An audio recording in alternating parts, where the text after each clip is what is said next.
Yo, what's up guys? A new video which is going to be about dungeons. And dungeons videos is something that I haven't made for quite a long time. And the main reason for that is actually very simple. Everything is already made. Unless it's some like beginner guide thing, whatever, like anything that's max endgame is pretty much already made. So this is not the best team out there. It is getting more and more consistent. I'm still having to check like some final checks of like things actually working out. But I do know that this team can work very well, and the main issues that I have is just some things that would happen at other teams as well, more or less. So I would say effective rate is upwards of like 99% right now, maybe 98. So still trying to figure out like a few small details, I guess. But this team is pretty fun, and Liam is super cool in this stuff.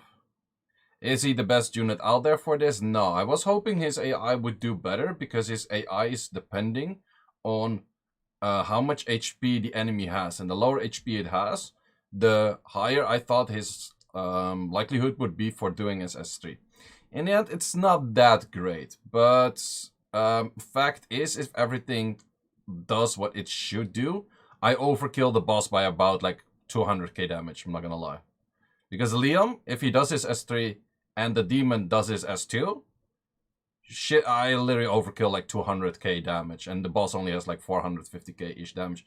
Oh yeah, these are like these small things that I still have to figure out, that apparently the demon has a little bit too low HP, but the run still wins. So there's a whole lot of like fallback values, more or less, which just I have to tweak a slightly bit. For example, making the demon just a slightly little bit tankier. But of course, you also want the demon to be as low HP as possible. And that's the issue with testing any R5. Like, if you have been testing any R5 in any kind of shape or way, you know that testing R5 is a pain in the butthole, because you have like these three hats. They have two different skills they can do. They can crit a lot, they can not crit a lot. Sometimes you need very low HP, but then suddenly when it crits a lot, it kills you something when you actually need a low HP before. Because look at the HP difference that it has right now compared to the last time. That's just the difference in critters. So there's a lot of variables, variances, and differences, changes, options, choices, decisions, whatever, things in there. And that makes R5 and building R5 a pain in the butthole. Would I recommend you guys to build this R5 team? Probably not. It's just a fun showcase. Me testing out Liam, so you probably don't have to, because he's not as great as I thought. But in the end, I did make him work in the current team that he's in. And he's just very fucking cool. Like, come on, to be honest. He's like 33 attack lead. And he has one of the most dope S3s to fucking annihilate a single unit. Like, to be honest, if I'm not mistaken, this thing on his S3 can nearly kill the boss by himself. Like, legit. Like, half HP, he would just annihilate the boss. He does like, what, 40k per hit? Times 4-ish? Something that's nearly like the whole HP of the boss. I think he's like 230k on like half state or so. Not entirely sure what the HP of the boss is. Let me know in the comments if you know. So yeah, a whole bunch of talks about random stuff. I will also leave in the description a team I would morely recommend to build in the first place, rather than this specific team. But let's go over the teams itself, how they are set up, how it works. My idea behind it, the things that I tried to change for like other things, and then also what would be the most optimal team that you can run for like the fastest time, and then also what I would recommend you to run, because, well, this is just crazy runes. You know me by now, man. You're watching me, you know me by now. I just do stuff on crazy rune quality and just a whole bunch of like weird shit, like 9 out of 10. It's actually going to be a pain in the butthole to click on all of these units because they instantly go away. So, looking at the middle team, the main thing is we want to kill the boss in 4 turns. So the first turn, of course, is buffing, second turn is armor breaks, third turn is killing. And that's the same for all 3 of them. So you can't really get much faster than this. There is actually a faster team than this, but that's with Deborah. I don't have that one, so can't make that. It's just a second faster. Then what will happen after this one, you want to insta-kill actually within 1 turn. That is the main gig to it. Insta-killing in 1 turn.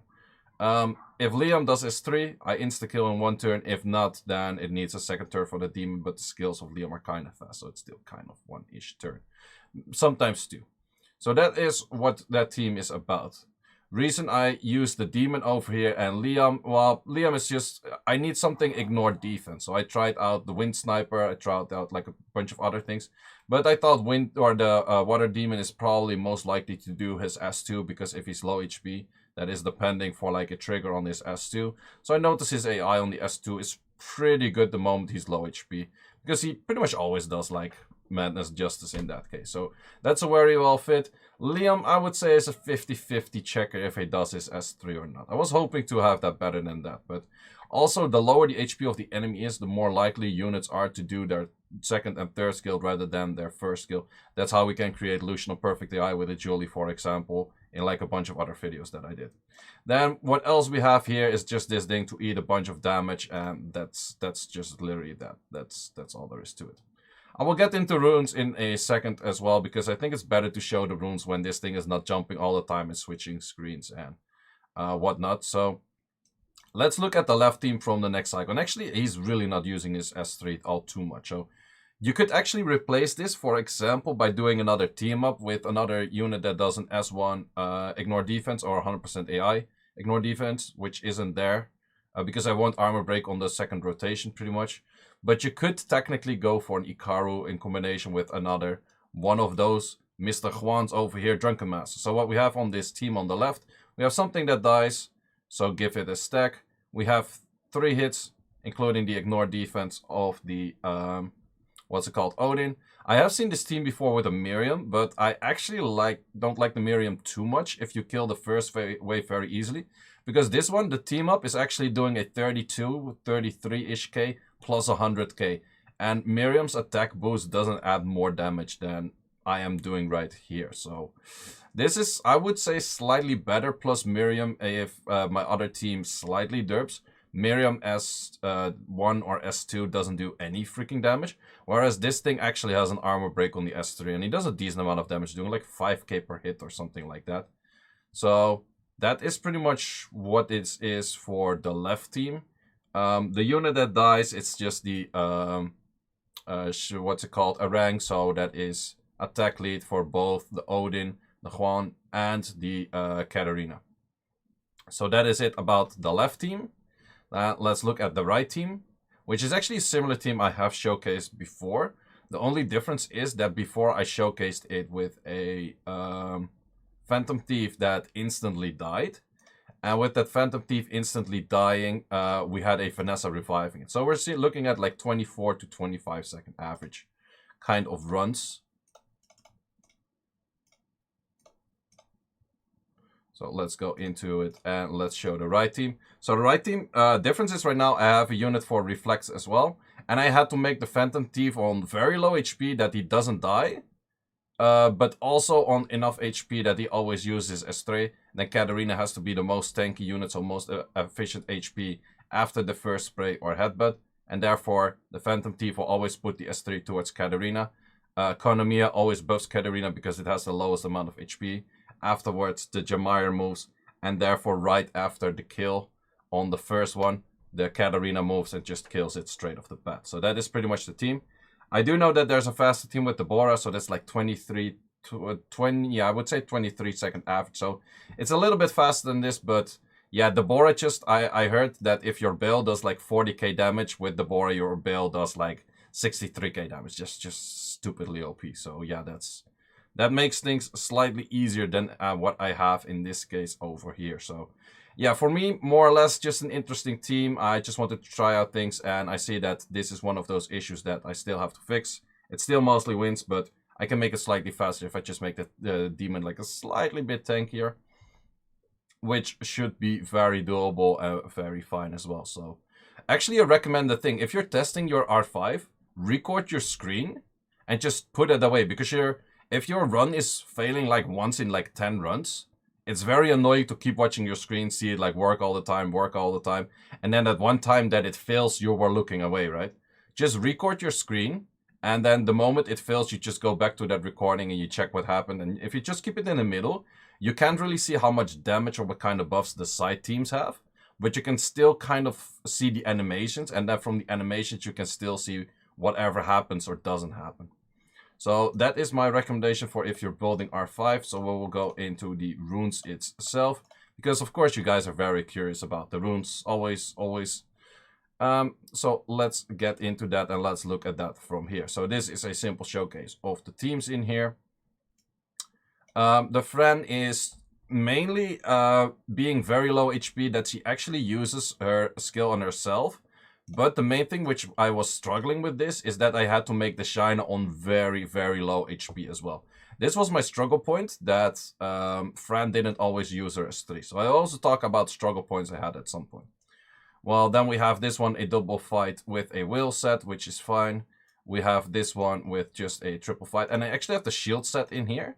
And the shield set is to, if the friend decides to not go S3, Odin will still have enough stacks to have max stacks.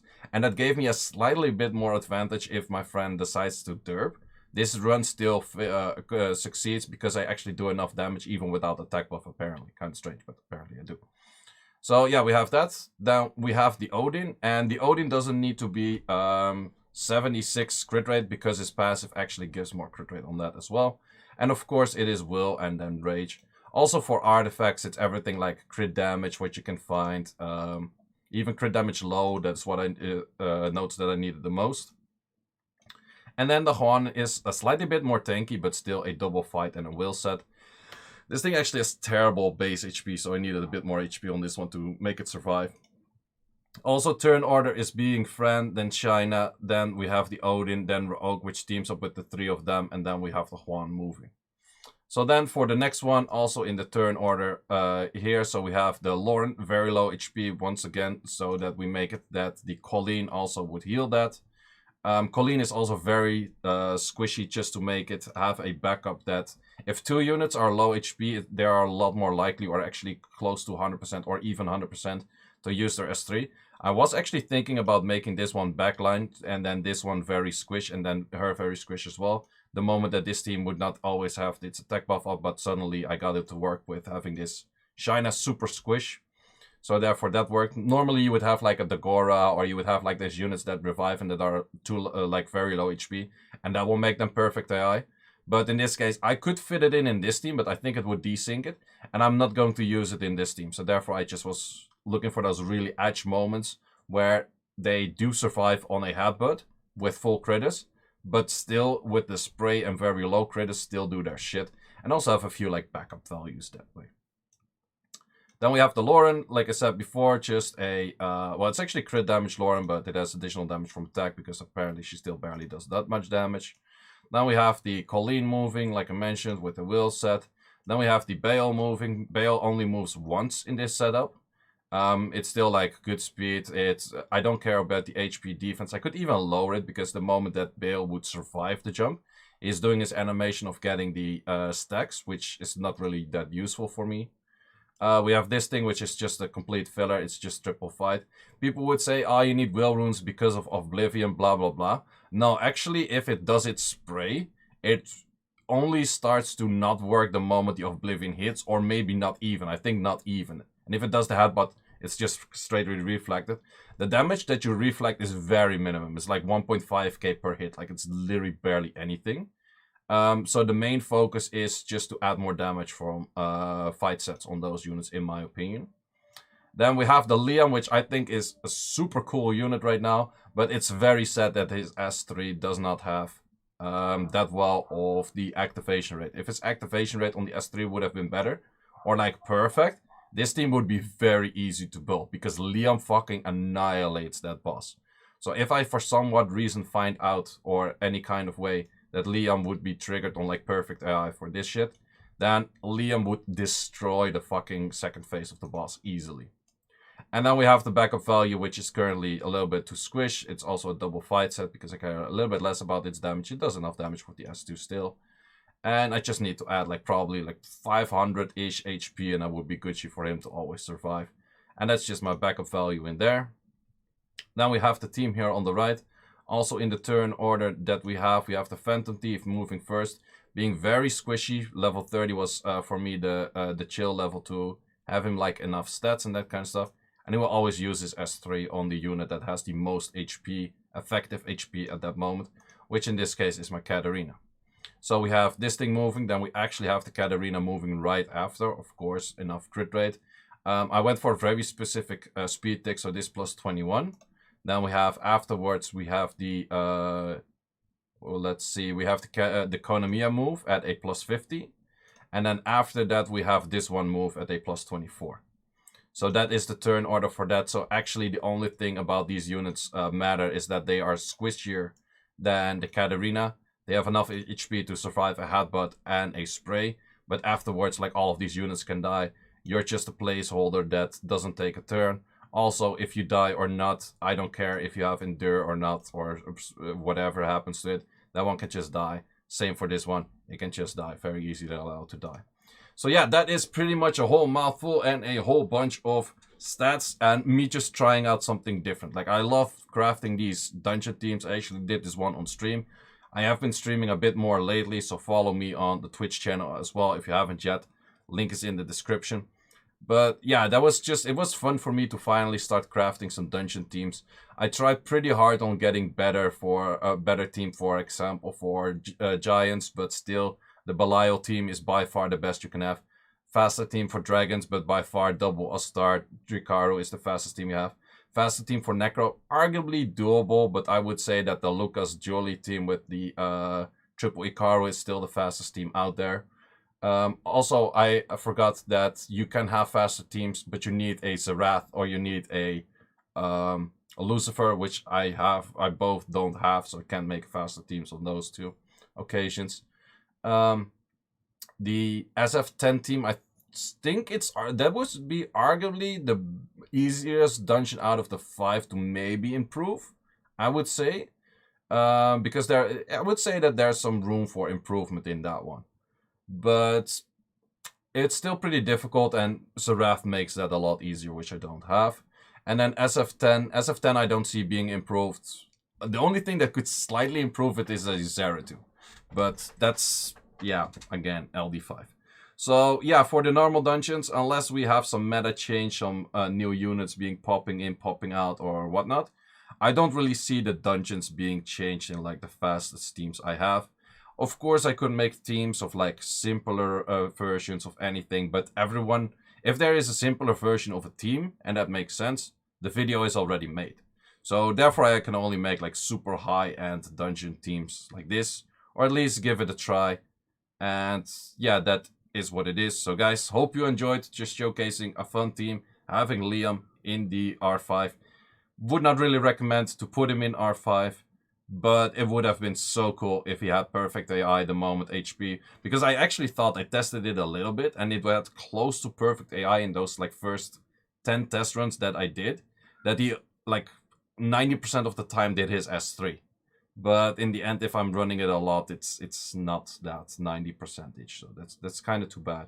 Wish his AI was better, because this would it not necessarily would make it super easy, it would just be very cool. Like, come on, Liam, do your skill. Fuck you, Liam. But yeah, you've seen Liam's skill. It's just a cool fucking skill. It does so much damage. Arguably the strongest single target damage in the game right now. The only issue is you need to have 3 units on the field or less to make it work. However, hope you enjoyed this video. If you do, like this video, subscribe to the channel if you haven't yet, and stay tuned for new stuff. If you have also any ideas to make any of the dungeon teams that I just named, and also have on my Discord, for example, in my video archive guide. If you say that there's any faster team than that, or arguably have a team that could potentially be faster than that, let me know either in the comments or DM me on Discord. Always curious to hear those, and see you in the next one.